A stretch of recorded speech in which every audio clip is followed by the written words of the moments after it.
ബംഗാളിൽ ബി.ജെ.പി. ജയിച്ചതിന് ശേഷം വലിയ തോതിൽ ആക്രമണങ്ങൾ നടക്കുന്നുണ്ടല്ലോ. എന്താ കുഴപ്പം? കഴിഞ്ഞ 15 വർഷക്കാലം ബംഗാളിൽ ഒരു ആക്രമണം ഉണ്ടായിരുന്നില്ല അല്ലേ? വളരെ ശാന്തം, ഇന്ത്യയിലെ ഏറ്റവും ശാന്തമായ സംസ്ഥാനമായിരുന്നു ബംഗാൾ. അതാണോ പ്രജിത പറഞ്ഞു വരുന്നത്? ഇപ്പോൾ അതല്ല. പ്രജിതയുടെ കുഴപ്പമില്ല, കാരണം ഇപ്പോൾ കേരളത്തിലെ പത്രങ്ങൾ ഉം. ഇപ്പോൾ ബംഗാളിലേക്ക് നോക്കാൻ തുടങ്ങി. കഴിഞ്ഞ 15 വർഷക്കാലം ബംഗാളിൽ ഓരോ തെരഞ്ഞെടുപ്പ് കഴിഞ്ഞപ്പോഴും അതിനുശേഷവും സന്ദേശ് ഗലിയിൽ കൂട്ടബലാത്സംഗം നടന്നു. കേരളത്തിലെ പത്രത്തിൽ വാർത്ത ഉണ്ടായിരുന്നില്ല. സന്ദേശ് ഗലി ഉൾപ്പെടെയുള്ള സ്ഥലങ്ങളിലുണ്ടായ വനിതകൾക്ക് നേരെയുള്ള ആക്രമണങ്ങൾ ഇപ്പം ഞാൻ കാണുകയായിരുന്നു. ഒരു ദിവസം ആർജിക്കാർ മെഡിക്കൽ കോളേജിൽ ബലാത്സംഗം ചെയ്യപ്പെട്ട് കൊല്ലപ്പെട്ട ആ പെൺകുട്ടിയുടെ അമ്മ മത്സരിക്കുന്നു. അവർ വോട്ട് ചോദിച്ച് ബംഗാളിലെ ഓരോ ഗലികളിലൂടെ നടക്കുമ്പോൾ സ്ത്രീകൾ ഓടി വന്ന് അവരെ കെട്ടിപ്പിടിച്ച് പൊട്ടിക്കരയുകയാണ്. വളരെ വൈകാരികമായ രംഗങ്ങളാണ് അവിടുത്തെ അവരുടെ സ്ഥാനാർത്ഥിത്വം പര്യടനത്തിന് കേട്ടത്. ഇങ്ങനെയുള്ള കാര്യങ്ങളൊന്നും കേരളത്തിലെ മാധ്യമങ്ങൾ പറഞ്ഞിട്ടില്ല. 2018 ഒരു ചിത്രം ഇപ്പോൾ വരുന്നുണ്ട്. ഒരു ദളിത് ബാലൻ, അവൻ്റെ പേര് ത്രിലോചൻ മഹാതോ. അവനൊരു മരത്തിൽ തൂങ്ങി നിൽക്കുകയാണ്. അവൻ്റെ പുറത്ത് അവൻ്റെ ടീഷർട്ടിൽ എഴുതി വെച്ചിട്ടുണ്ട്, 18 വയസ്സായപ്പോഴേ നീ BJP-യിൽ ചേർന്നതിനുള്ള ശിക്ഷയാണിത്. കഴിഞ്ഞ 15 വർഷത്തിനിടയ്ക്ക് ബംഗാളിൽ 100 കണക്കിന് ആളുകളെയാവുന്നു. കഴിഞ്ഞ തെരഞ്ഞെടുപ്പ് 2021 തെരഞ്ഞെടുപ്പ് കഴിഞ്ഞതിന് ശേഷം 56 BJP പ്രവർത്തകരാണ് മരക്കൊമ്പുകളിൽ തൂങ്ങിയാടിക്കിടന്നത്. അന്നൊന്നും കേരളത്തിലെ മാധ്യമങ്ങളിൽ വാർത്തയായിരുന്നില്ല. ഇവിടുത്തെ ഒരു മാധ്യമ പ്രവർത്തകർ ചോദിച്ചു, ആ ബംഗാളിൽ കൊല്ലപ്പെടുന്ന സംഖ്യകളല്ലേ നമുക്കെന്താണ് എന്ന് ചോദിച്ച ഉളുപ്പില്ലാത്തൊരു മാധ്യമ പ്രവർത്തക കേരളത്തിലുണ്ട്. ഇപ്പോൾ പാടത്ത് പണിയെടുത്താൽ വരമ്പത്ത് കൂലി കൊടുക്കണമെന്ന് പറഞ്ഞിട്ടില്ലേ? ഇപ്പോൾ പാടത്തെ പണിക്ക് കയ്യിൽ പൈസ ഉണ്ടായപ്പോൾ BJP അല്ലെങ്കിൽ അവിടുത്തെ ഹിന്ദു സംഘടനാ പ്രവർത്തകർ വരമ്പത്ത് കൂലി കൊടുക്കുന്നുണ്ടെങ്കിൽ സ്വാഭാവികമാണ്. കഴിഞ്ഞ 15 വർഷക്കാലത്തിന് ഇടയ്ക്ക് എത്രയോ നരവേട്ടകളാണ് ബംഗാളിൽ മമതാ ബാനർജിയുടെ തൃണമൂൽ കോൺഗ്രസ് എന്നുള്ള പാർട്ടി നടത്തിയത്. ആ പ്രതികളെയൊക്കെ സംരക്ഷിക്കുകയായിരുന്നു മമതാ ബാനർജി. ഇപ്പോൾ മലയാള മനോരമ ഉൾപ്പെടെയുള്ള പത്രങ്ങൾ ബംഗാളിൽ അക്രമം, ഇനി ഇറച്ചി വിൽക്കാൻ സമ്മതിക്കത്തില്ല എന്നൊക്കെ പറഞ്ഞ് ഓൺലൈനിൽ വാർത്തയാണ്. കഴിഞ്ഞ 15 വർഷം ഇവരെവിടെയായിരുന്നു? ഇനിയിപ്പോൾ കേരളത്തിൽ ഈ മാധ്യമങ്ങളുടെ ശ്രദ്ധ മുഴുവൻ പതിയാൻ പോകുന്ന സ്ഥലം ഏതൊക്കെയാണെന്നറിയോ? കുറച്ച് കാലമായിട്ട് തൃശ്ശൂരുണ്ട്, അവിടെ ഒരു MP BJP ജയിച്ചു. പിന്നെ കോർപ്പറേഷൻ, കേരളത്തിൽ ആകെ ഒരു കോർപ്പറേഷനേ ഉള്ളൂ, തിരുവനന്തപുരം കോർപ്പറേഷൻ. ഇനിയിപ്പോൾ 3 MLA-മാരൂടെ വന്നിട്ടുണ്ട്, ചാത്തന്നൂർ, നേമം, കഴക്കൂട്ട്.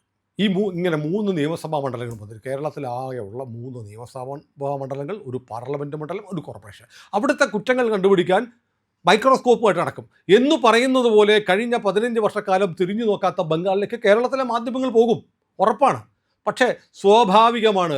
ഇപ്പോൾ അറിയാമോ, അവിടെ അസാൻസോൾ എന്ന് പറയുന്നൊരു സ്ഥലം, അസാൻസോൾ എന്ന് പറയുന്ന സ്ഥലത്ത് ബംഗാളിലെ തന്നെ അതിപ്രശസ്തമായൊരു ദുർഗാക്ഷേത്രം ഉണ്ടായിരുന്നു.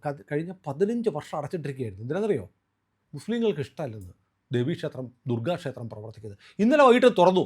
പലയിടത്തും ദുർഗാപൂജ നടത്തുന്ന തറകളുണ്ട്. സ്ത്രീകൾ ഇന്നത് വൃത്തിയാക്കുകയാണ്.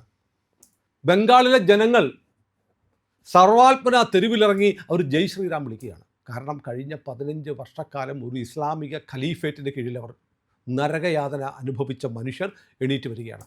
അവർ ചിലപ്പോൾ പ്രതികരിക്കും. പക്ഷേ അറിയേണ്ട ഒരു കാര്യമുണ്ട്, ഇപ്പോൾ CPM-ൻ്റെ ഓഫീസുകൾ അവിടെ തുറന്നു. BJP ഈ പറയുന്ന പോലെ BJP അല്ല, ഇലക്ഷൻ കമ്മീഷൻ, BJPയുടെ ആണ് ഇലക്ഷൻ കമ്മീഷൻ എന്ന് പറയുമല്ലോ. അപ്പോൾ ഇലക്ഷൻ കമ്മീഷൻ കടുത്ത നടപടിയെടുത്ത് കേന്ദ്രസേനയൊക്കെ വിന്യസിച്ച് വോട്ടെടുപ്പ് നടത്തിയത് കാരണം ജനങ്ങൾക്ക് നിർഭയമായി വോട്ട് ചെയ്യാൻ പറ്റി.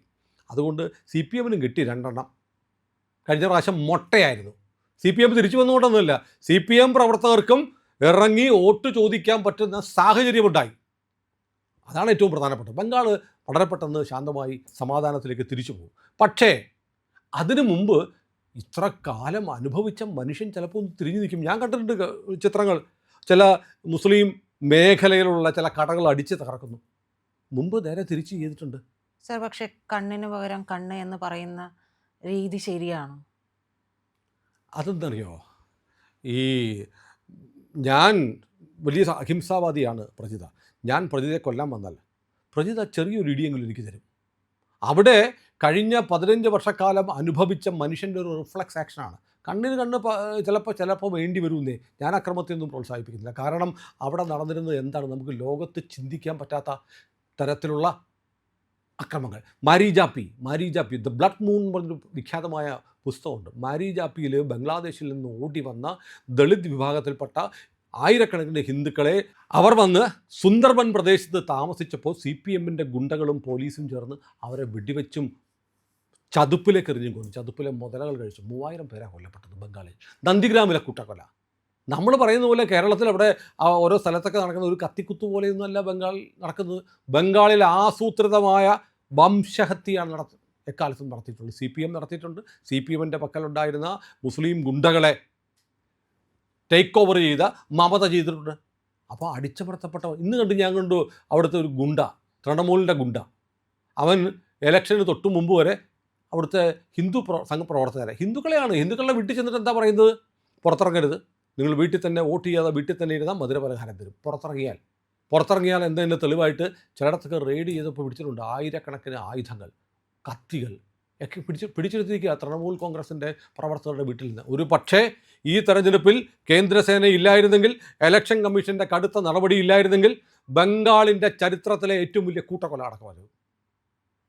അതൊഴിവായിപ്പോയി. ഇന്നലെ തല്ല് കിട്ടിയവൻ തൻ്റെ അച്ഛനെ, തൻ്റെ മകനെ, തൻ്റെ സഹോദരിയെ അപമാനിച്ചവരെ ഒക്കെ തെരുവിൽ കാണുമ്പോൾ സ്വാഭാവികമായും മനുഷ്യൻ തിരിച്ചടിക്കും. ഇത് BJPയോ അല്ലെങ്കിൽ RSSോ ഏതെങ്കിലും പരിവാർ സംഘടനയോ പറഞ്ഞിട്ടൊന്നുമില്ല, ജനങ്ങളുടെ സ്വാഭാവിക പ്രതികരണമാണ്.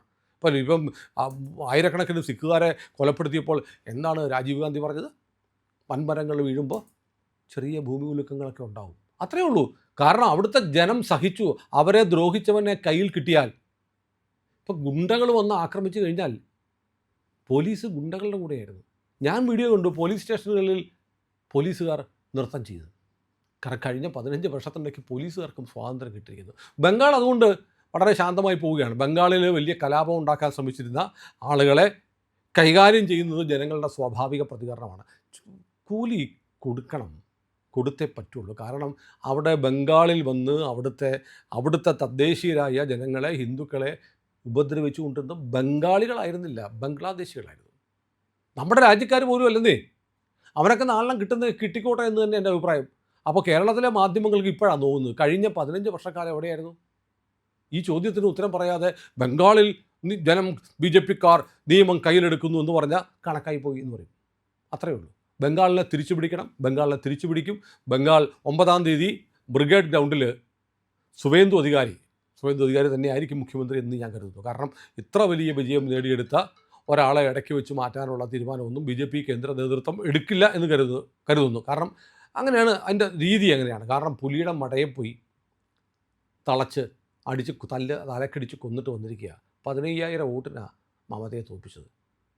അപ്പോൾ അത് നിസ്സാര കാര്യമൊന്നുമില്ല, വലിയ വമ്പൻ വിജയമാണ്. അപ്പോൾ അതുകൊണ്ട് സുവേന്ദു അധികാരി തന്നെ 9-ാം തീയതി രവീന്ദ്രനാഥ ടാഗോറിൻ്റെ ജന്മദിനമാണ്. രവീന്ദ്രനാഥ ടാഗോർ എന്ന് പറഞ്ഞാൽ ടാഗോർ ഇല്ലാതെ ബംഗാളിക്ക് ജീവിതമില്ല. അവൻ്റെ ജനനം മുതൽ അവൻ രവീന്ദ്ര സംഗീതം കേട്ട് അവൻ്റെ മരണം വരെ രവീന്ദ്ര സംഗീതത്തിലാണ്. നമ്മുടെ നാട്ടിലൊക്കെ പോവുകയാണെങ്കിൽ ഇപ്പോൾ ഒരു മുസ്ലിമിൻ്റെ വീട്ടിൽ പോയാൽ വിവേകാനന്ദൻ്റെയോ നാരായണ ഗുരുദേവൻ്റെയോ മന്നത്വത്മനാഭൻ്റെയോ ഒന്നും ചിത്രം കാണത്തില്ല, എന്തിനും എഴുത്തച്ഛൻ്റെ പോലും കാണത്തില്ല. പക്ഷെ ബംഗാളി മുസ്ലിമിൻ്റെ വീട്ടിൽ പോയാൽ അവിടെ ഉണ്ടായിരിക്കും അവരുടെ ഗുരുദേവൻ്റെ ചിത്രം. അവരുടെ ഗുരുദേവ് ആരാണ്?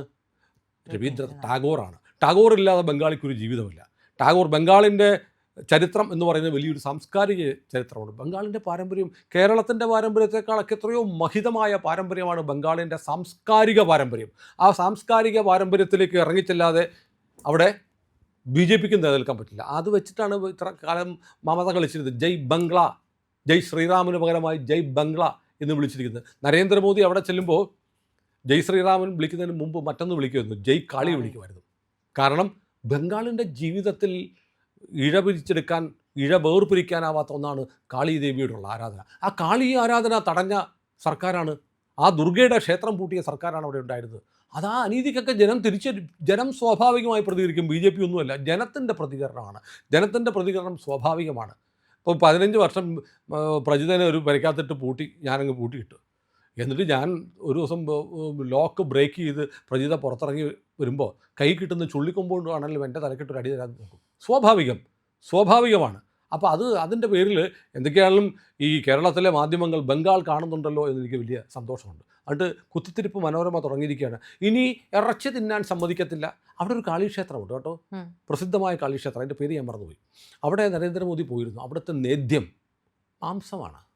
അവിടെ പോയി നരേന്ദ്രമോദി ഇനിയിപ്പം നോൺ വെജിറ്റേറിയൻ മാത്രമേ അനുവദിക്കൂ എന്നൊക്കെ പറയുമ്പോൾ, പിന്നെ ഈ കളിഘട്ടിൽ ഇപ്പോൾ ഞാൻ ഇന്നൊരു വാർത്ത കണ്ടു, ബംഗാളി പത്രത്തിൽ കണ്ടതാണ്. കാളിഘട്ടിലാണ് ഇവർ താമസിക്കുന്നത്, മമത താമസിക്കുന്നത്. അതിലൊരു റോഡുണ്ട്. ആ റോഡ് ബാരിക്കേഡ് വെച്ച് അടച്ചിരിക്കുകയായിരുന്നു. ആ റോഡിൽ മമതയുടെ വീടിൻ്റെ അടുത്ത് താമസിക്കുന്ന ആളുകൾക്ക് പോലും ടൂ വീലറിൽ പോലും സഞ്ചരിക്കാൻ സ്വാതന്ത്ര്യം ഉണ്ടായിരുന്നില്ല. അതിലെ നടന്നു പോയാൽ ഉടനെ ID കാർഡ് കാണിക്കണം. സ്വന്തം വീട്ടിൽ താമസിക്കുന്നതിന് പുറത്തിറങ്ങാൻ ID കാർഡ് കാണിക്കണമായിരുന്നു. ഇന്നലെ അവർ വരുമ്പോൾ ബാരിക്കേഡൊക്കെ മാറ്റിയിരിക്കുന്നു. അവിടുത്തെ തദ്ദേശവാസികൾ പറയുകയാണ്, എനിക്ക് അത്ഭുതം തോന്നുന്നു, ഒരു പോലീസുകാരൻ തുറിച്ചു നോക്കുന്നില്ല, ID കാർഡ് കാണിക്കുന്നു, നീ ആരാടാ എന്താണെന്ന് ചോദിക്കുന്നില്ല. എനിക്കിപ്പോൾ നിർഭയമായി 15 വർഷത്തിന് ശേഷം എൻ്റെ വീട്ടിലേക്ക് എനിക്ക് നിർഭയമായി കടന്നു പോകാൻ പറ്റുന്നു. കേരളത്തിലും അങ്ങനെയാണ്. കറുത്ത കാലൻ്റെ വാഹനം പോലെയുള്ള 5-6 വണ്ടിയും പിന്നെ 10-25 പോലീസ് ജീപ്പുമായിട്ട് ഒരു കാരണഭൂതം പോയിരുന്നത് നമ്മൾ കണ്ടു. ഇന്ന് അയാൾ പോകുന്നത് കണ്ടു. 14 ട്രാഫിക് വയലേഷൻ കേസിൽ പ്രതിയായ ഒരു കാറിൽ ഒരു ബഹളവും ഇല്ലാതെ ഒരു കറുപ്പും ഇല്ലാതെ പിണറായി പോയി. അപ്പോൾ മറ്റേ വരികളുണ്ടല്ലോ, മാളിക മുകളേറിയ മന്നൻ്റെ തോളിൽ മാറാപ്പ് കയറ്റുന്നതും ഭവാൻ എന്ന് പറയുന്നത് പോലെ ബംഗാളിൽ അക്രമം കാണിച്ചവർ അവരുടെ തോളിൽ 4 അടി കിട്ടുന്നതും സ്വാഭാവികമാണ്. അത് മനോരമ കരയട്ടെ, കേരളത്തിലെ മാധ്യമങ്ങൾക്കറിയട്ടെ, BJP വന്നപ്പോൾ വീണ്ടും വർഗീയ സംഘർഷം തുടങ്ങി എന്ന് പറയട്ടെ. ആരാണ് അവിടെ ഇക്കാലം അത്രയും ചെയ്തിരുന്നുള്ള ചോദ്യത്തിന് കൂടി ഉത്തരം പറയണം. ഗുജറാത്ത് കലാപത്തെക്കുറിച്ച് പറയും, ഗോദ്രയെക്കുറിച്ച് പറയില്ല എന്ന് പറഞ്ഞതുപോലെയാണ്. അതുകൊണ്ട് 4 അടി ബംഗാളി പൊട്ടട്ടെ.